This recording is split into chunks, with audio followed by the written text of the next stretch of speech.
Lundi matin, je vous salue tous dans le beau et précieux nom de notre Seigneur Jésus-Christ de Nazareth. J'espère que vous avez bien dormi et que vous êtes bien réveillés par la grâce de Dieu. En tout cas, une nouvelle semaine s'offre à vous et à nous, et notre Seigneur nous fait encore la grâce de pouvoir nous coucher, nous endormir, puis nous réveiller. C'est une grâce excellente et j'ai l'habitude de le dire ici. Tant qu'il y a la vie, il y a de l'espoir. Donc pour moi, le souffle de vie, c'est le premier miracle que nous avons lorsque nous avons cette capacité-là de pouvoir ouvrir les yeux et voir auprès de nous, pour certains, un mari, et voir auprès de nous, pour certains, une épouse, des enfants. Et oui, et cela, il faut chaque fois bénir le nom du Seigneur lorsqu'on a le souffle de vie. Matin d'Afrique, pour ce lundi, vous le savez, nous sommes en compagnie du révérend Yoman, c'est notre coach habituel. Il nous apprend à rectifier nos comportements. Et avec lui, aujourd'hui, nous parlerons des indécis. Et juste après lui, nous aurons peut-être un invité concernant la direction commerciale et marketing. Nous allons vous permettre de mieux vous installer avec une première oxygénation musicale et puis nous revenons sur notre plateau. C'est parti.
Retour sur notre plateau, si vous nous prenez depuis l'intérieur du pays, je voudrais faire un gros coucou à tous nos amis de Gagnoa. Voilà, nous avons reçu un courrier qui dit que vous ne saluez jamais Gagnoa. Bon, Gagnoa, ce matin, on vous dédie cette émission, révérend Yoman.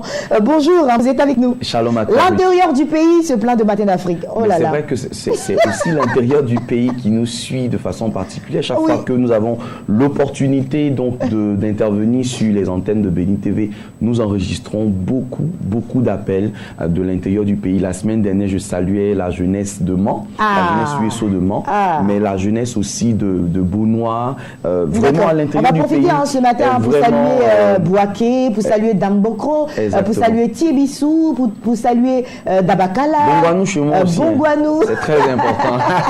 L'intérieur du pays. Merci en tout cas de nous suivre 24 heures sur 24 sur la chaîne des bénis. Vous faites bien parce qu'une fois que vous êtes connecté à cette chaîne, vous êtes automatiquement béni. Amen. Ce matin, on parle des indécis. Eh bien, pour être béni, pour aller dans la même logique que toi, c'est être capable justement d'être quelqu'un de bien et quelqu'un qui dit de bonnes choses. Or, il me semble parfois qu'autour de nous, nous remarquons des personnes qui ont du mal à extérioriser ce qu'elles pensent, qui ont du mal à dire ce qu'elles ont envie de dire et qui parfois nous laissent un peu perplexes, qui ne savent jamais rien qui ne peuvent jamais se décider à faire quoi que ce soit. Et il me semble que parfois, dans notre relationnel avec ces personnes, ça devient un tout petit peu difficile, parfois même un peu conflictuel. Pourquoi nous avons autour de nous des personnes indécises? Qu'est-ce qui provoque cela? Comment sortir de ce cycle donc de l'indécision? Nous savons, et c'est un verset favori pour tous les chrétiens, parce que c'est écrit en Job 29, n'est-ce pas, que à tes résolutions répondra le succès et sur ton sentier brillera la lumière. Donc quand on sait que le succès, la réussite dans la vie dépend de façon très très très liée de notre capacité à nous décider. Or très souvent, nous devons nous rendre compte que si une personne a du mal à se décider, ce n'est pas volontairement que cette personne a du mal à se décider. Il faut comprendre l'arrière-plan de cette personne. Je vais te raconter une petite anecdote au sujet donc d'une société qui est très connue dans le domaine informatique, Yahoo. N'est-ce pas? Je sais que tu as dû avoir une adresse Yahoo. Oui, bien sûr. Et tu te rends compte que depuis un moment, cette boîte électronique n'existe plus réellement. Elle ne marche plus véritablement. En fait, en 1998, j'ai pris quelques petites notes pour que ça puisse nous aider. En 1998, Yahoo a refusé d'acheter Google, que nous connaissons aujourd'hui, pour $1 million. Parce qu'ils étaient hésitants, ils ne savaient pas si c'était une bonne opportunité, etc. Et puis, ils sont passés à côté de cette opportunité. Ensuite, en 2002, Yahoo a compris son erreur et puis a tenté de racheter Google. Tu sais à combien? À $3 milliards. Wow. Mais Google a accepté pour $5 milliards. Ensuite, en 2003, c'est-à-dire quelques années après, Yahoo refuse encore d'être acheté par Microsoft pour $40 millions. Et puis, la finale, c'est que Yahoo a été vendu à Verizon pour seulement 4,6 millions. Réalise combien de fois notre indécision peut nous coûter pratiquement la vie. Entre pratiquement 7 ans, on va dire une entreprise qui a une merveilleuse opportunité d'acheter à vil prix une entreprise qui aujourd'hui est une référence internationale en matière d'informatique, en matière d'Internet, mais à cause de l'hésitation, à cause de son manque de décision, va se retrouver elle-même à être achetée à moins que ce qu'elle a proposé. Le fait est que très souvent, et tu as dû le remarquer, nous faisons démarrer toutes ces complexes qui sont dans nos vies de la phase de l'enfance, parce que c'est là que tout commence. La plupart d'entre nous sommes issus de familles dans lesquelles on a eu parfois des parents castrateur. Un parent castrateur, c'est qui? C'est un parent qui ne dialogue pas avec ses enfants. C'est un parent qui ne communique pas de façon ouverte avec ses enfants, qui impose, qui est dictateur, qui dit ce qui doit être fait et cela est fait. Donc les enfants n'ont pas d'avis, ils n'ont pas de point de vue à donner. Si vous êtes le genre d'enfant qui est né dans ce genre d'environnement, il est impossible pour vous de savoir si ce que vous pensez ou si ce que vous avez envie de faire est bon ou pas. À partir de ce moment-là, vous développez en vous ce qu'on va appeler un manque de confiance en soi. Et oui, Ruth, voici le véritable problème des personnes indécises. Elles ont un manque de confiance en elles-mêmes. Mais c'est quoi le manque de confiance en soi? C'est le fait de ne pas être sûr de soi. C'est le fait de ne pas être sûr de ce qu'on va faire, sûr de ce que les gens vont penser de ce qu'on va faire. Et parfois, cela va développer une mauvaise estime de soi. Quelle est cette mauvaise estime de soi? C'est-à-dire, plutôt que de penser que ce que je vais dire ou ce que je vais faire va être apprécié ou va être vraiment quelque chose de loué par les autres, je pense plutôt le contraire. Je me dis, mais lorsque je vais me lever et que je vais dire telle ou telle chose, mais les gens vont trouver que ce que je dis n'est pas vrai. En réalité, mon système limbique au niveau du cerveau a été formaté. Le fait d'entendre souvent mes parents à bas âge me dire « Oh, tais-toi, qu'est-ce que toi tu as à dire ?» Très souvent, les benjamins de famille vivent ce genre de frustration parce qu'il est le dernier, n'est-ce pas? Et il a des grands frères, donc son point de vue n'est pas toujours pris en compte. On le rejette finalement. C'est en fait une sorte de conséquence du rejet. Donc si j'ai grandi dans ce genre d'environnement où je n'avais pas droit à la parole, où la culture du droit d'aînesse est tellement, et en général chez nous les Akans, la culture du droit d'aînesse est tellement privilégiée que finalement le plus petit n'a pas son mot à dire. Mais il est clair, Ruth, qu'un enfant qui sort de ce genre d'univers, de ce genre de culture, va avoir forcément un problème d'indécision. Mais l'indécision se traduit aussi parfois par la difficulté de prendre la parole en public. Combien de personnes n'ont pas de mal à prendre la parole en public? C'est un manque d'assurance. Vous vous entendez, vous lui dites tout ce qu'il doit dire. Il répète proprement en face de vous. Mais dès qu'il y a 2 ou 3 personnes, il panique. Il n'arrive plus à trouver ses mots. Et ses mains commencent à transpirer, n'est-ce pas? On dit en général qu'il sue des mains. Il va commencer à trembloter. La voix même ne pourra plus sortir. Sa gorge est complètement nouée. Il tremblote comme quelqu'un qui va justement avoir un problème grave. En réalité, c'est l'image qu'il renvoie de lui-même. C'est sa perception intérieure qui va provoquer cette difficulté à s'exprimer. On voit ça dans la parole de Dieu. Un enfant du nom de Méphibosheth, fils donc de Jonathan, va se retrouver à un moment donné emporté par sa nourrice au moment de la guerre qui éclate entre l'armée de David et l'armée de Saül.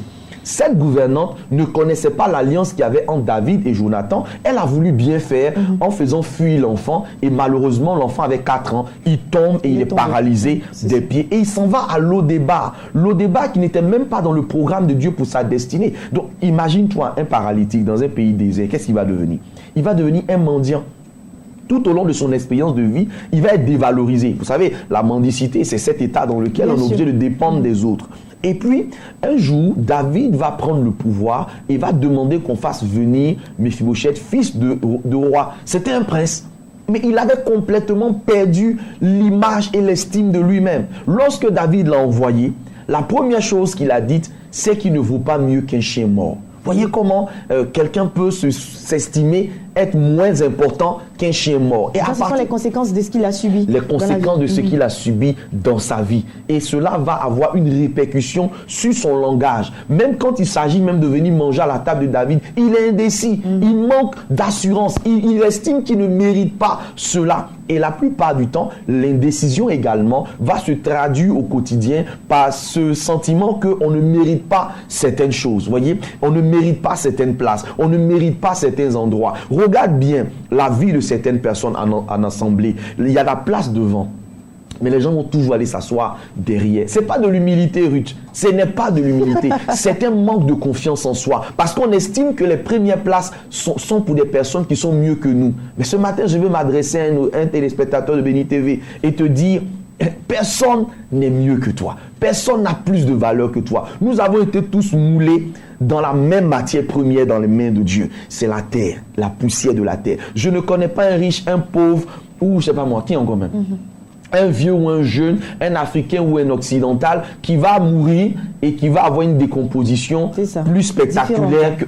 Personne n'est mieux que l'autre. Et c'est important. Lorsque, encore plus, nous recevons Jésus-Christ dans notre vie, nous devenons 2 fois plus spécial que des personnes ordinaires. Pourquoi? Parce que la Bible déclare que nous avons été rachetés à un grand prix.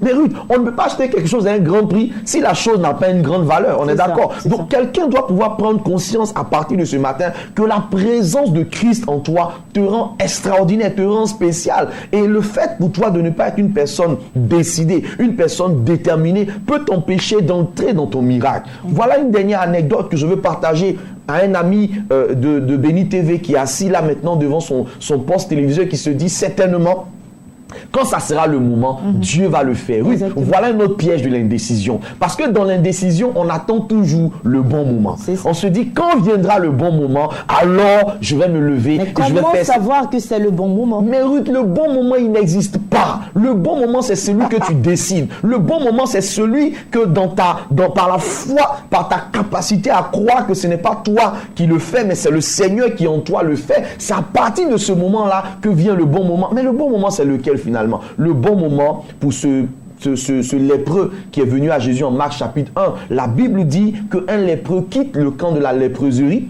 et il vient à Jésus. Et tandis qu'il vient à Jésus, bien aimé, la Bible nous montre que ce monsieur a pris des risques. Parce qu'il est écrit dans la parole de Dieu qu'un lépreux ne doit pas entrer dans la ville. S'il entre dans la ville, qu'on l'aperçoit, on le lapide et on le tue. Alors, on va marquer une petite pause. Voilà. Transition musicale et puis nous revenons sur notre plateau. Exactement.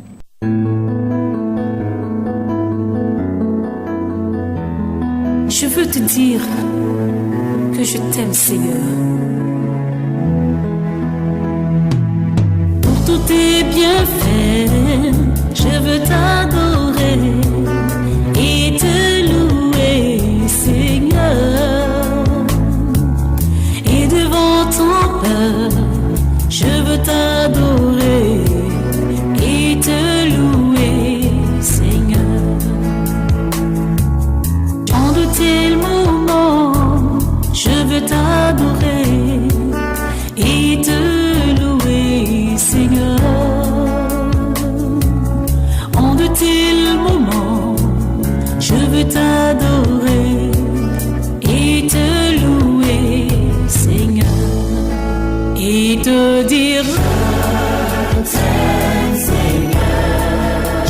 Seigneur. Je t'aime, Seigneur. Je t'adore. Je t'aime. Oh Jésus, je t'aime tant. Et te dire, je t'aime, Seigneur. De tout mon cœur. Je t'aime, Seigneur. Je veux te dire, Seigneur.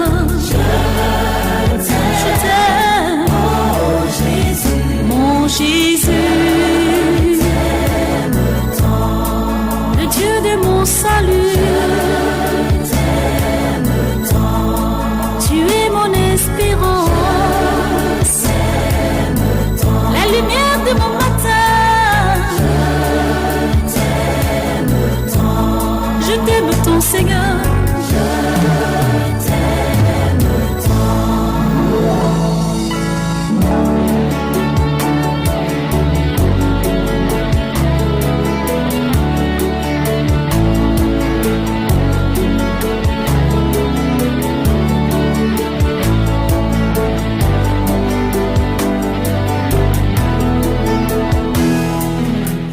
Merci de nous prendre en marche pour toutes ces personnes qui viennent juste d'être devant le poste téléviseur. Vous suivez Matin d'Afrique et cette chaîne-là, c'est la chaîne des bénis. Je suis en compagnie du révérend Yoman qui nous parle aujourd'hui des indécis. Révérend, nous poursuivons. Donc nous poursuivons avec notre merveilleuse histoire de Marc 1 où nous sommes en train de présenter un lépreux qui est en train de prendre un risque énorme. Quel est ce risque-là? Il décide de quitter le camp des lépreux et de venir dans la ville alors que la loi est claire en Lévitique que tout lépreux qui est surpris dans la ville doit être lapidé et mis à mort. Mais ce monsieur, qu'est-ce qu'il a fait? Il a décidé d'affronter la difficulté, le challenge qui était en face de lui. Et oui, voilà ce qui se passe dans le cœur, dans l'esprit des personnes indécises. Est-ce que je dois le faire? Est-ce que je ne dois pas le faire?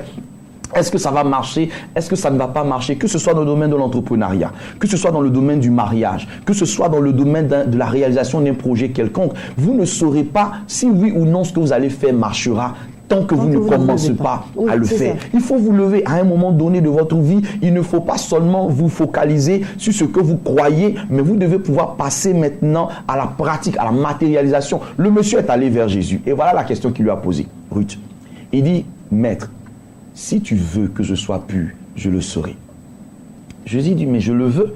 Ruth, est-ce que tu vois le scandale de cette affaire? Ça veut dire que si le monsieur était resté dans sa léproserie à penser que Dieu veut ou Dieu ne veut pas qu'il soit guéri, est-ce qu'il serait guéri? Il ne serait pas guéri, mais il aurait fallu qu'il vienne et qu'il prenne le risque, qu'il puisse s'engager sur la voie qu'il a décidé et qu'il aille vers le Seigneur et qu'il lui pose la question concrètement et qu'il sache en fait que depuis longtemps, le Seigneur voulait qu'il soit guéri. Et le Seigneur a dit, je le veux, sois pur. Et le monsieur a été purifié de sa lèpre. Qu'est-ce qui s'est passé? Il s'est passé qu'à un moment donné, ce monsieur ne s'est pas limité seulement à ce qu'il pensait au-dedans de lui-même, mais il allait au-delà. Quand vous pensez que vous devez faire quelque chose, quand vous croyez au fond de vous, quand vous avez la conviction au fond de vous que ce que vous êtes sur le point de faire est agréé par Dieu, si cela est conforme à sa parole, n'attendez pas un coup de sifflet extraordinaire quelque part. N'attendez pas que le ciel vous soit favorable. D'ailleurs, la Bible dit dans le livre d'Ecclésiaste que lorsqu'un arbre tombe, il reste à la place où il est tombé. Et ça, c'est important qu'un enfant de Dieu qui m'écoute aujourd'hui comprenne que parfois, ce n'est pas le rôle du Saint-Esprit de nous pousser en avant. Le rôle du Saint-Esprit, la Bible nous l'a dit, c'est d'être notre conseiller. Le rôle d'un conseiller, c'est de te dire ce que tu as à faire. Ensuite, toi, ton rôle, c'est de faire quoi? C'est de t'appuyer sur ce que ton conseiller t'a dit et de te lever. C'est pourquoi la plupart des miracles de guérison se soldaient par cette expression extraordinaire de Jésus. Lève-toi et marche. Pour que quelqu'un puisse changer sa vie, il a besoin de se lever. Je vais dire à un frère, une sœur qui m'entend aujourd'hui, qui a peut-être envie d'avoir un boulot, qui rêve, qui a reçu une prophétie d'un travail extraordinaire. Peut-être que tu vas travailler dans une organisation internationale, mais ce n'est pas en dormant chez toi à la maison que le travail va te trouver. Il n'y a aucun miracle qui va quitter le ciel et tomber dans ta chambre de là où tu es. Tu as besoin de comprendre que maintenant, après avoir jeûné et prié, tu dois te lever, prendre tes dossiers, sortir de ta maison. La Bible déclare que le semeur est sorti pour pour s'aimer. Aucune sémence ne peut prospérer à l'intérieur de la maison. Tu as reçu la sémence. Maintenant, qu'est-ce qu'il faut que tu fasses? Il faut que tu te lèves. C'est vrai, peut-être que dans ta vie, on t'a pas toujours encouragé, on t'a pas toujours motivé. Il n'y a pas eu autour de toi des personnes pour te donner cette assurance que ce que tu es en train d'entreprendre est bien. Mais aujourd'hui, là, tu n'as pas forcément besoin de quelqu'un. Le plus grand coach du monde, il s'appelle le Saint-Esprit. Si tu es en connexion avec lui, il te parle chaque jour, il te rassure.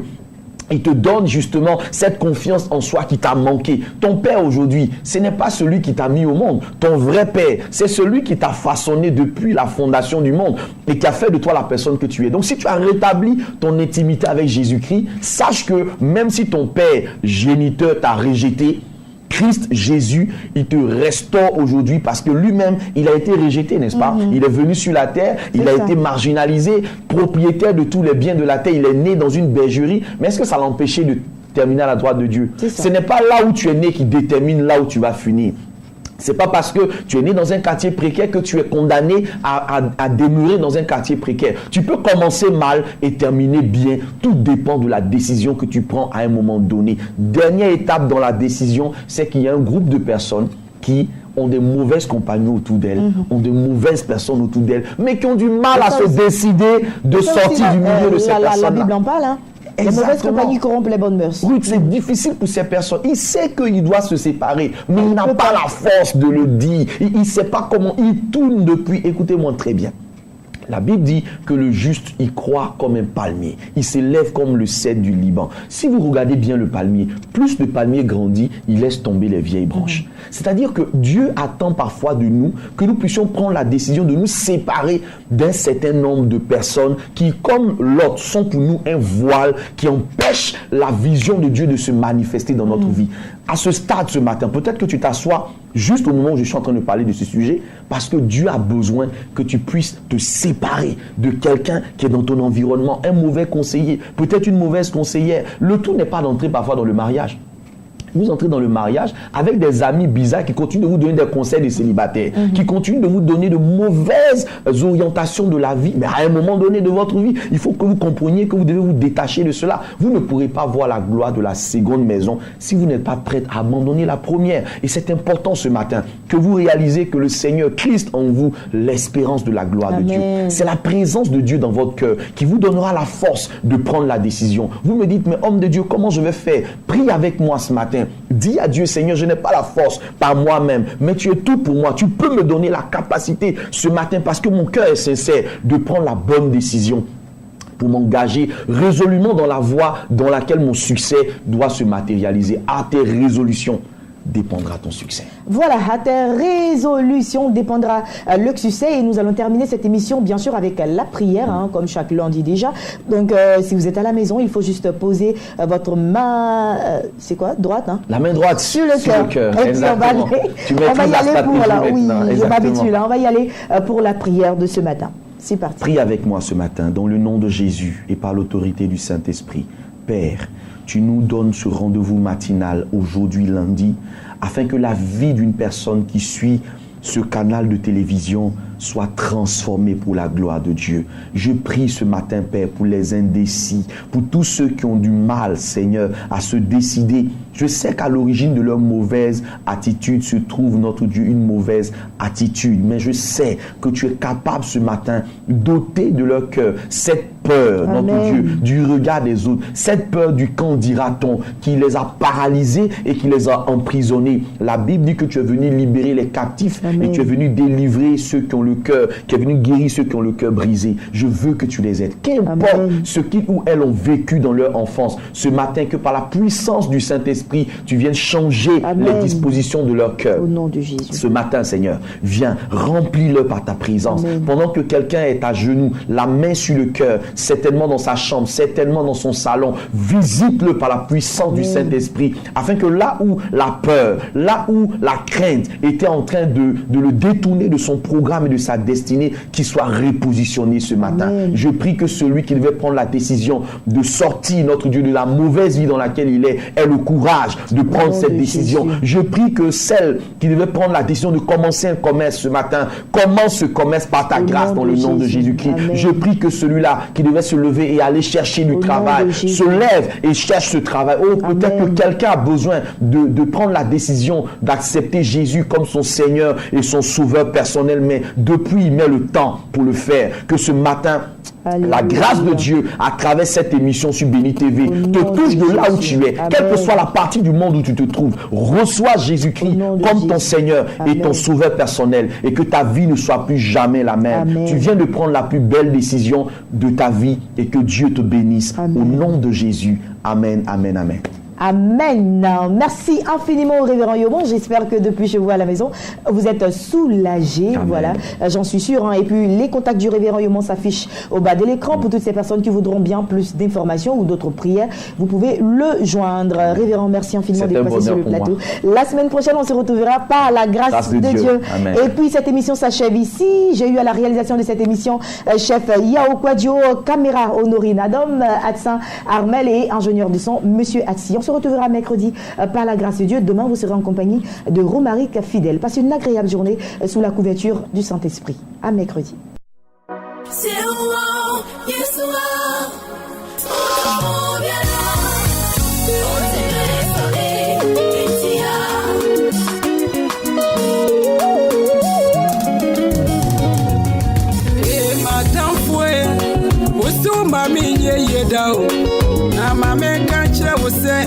Minyami akase minye yo emra medame mami ya frumuno na nyakupo ni miyo odini moja na jware medadada na wina wuhu ni dao na mame kanchira wose ni ya ubeye bia ebeba wusu we Yesu dimu na media me wonya me samu dadada o emra medame mami ya frumuno na saya mi we ni miyo usi mi ye da na me mame kacha se me ye o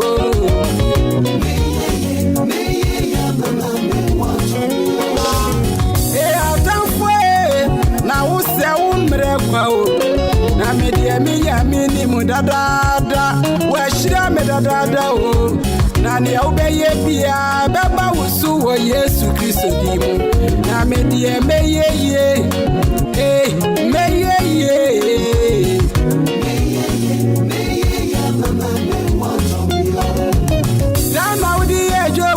sana yami afane krama wo oma jobu di usunkunim sana misumedi usunkunim na maifo ne mo ye bia ba bia mo de me be fa bia de mo she Yesu sawai ona na obeko meku ama me wai na me die me de me mabe ye me ni be krusu me ye me die me ye ama na so me masu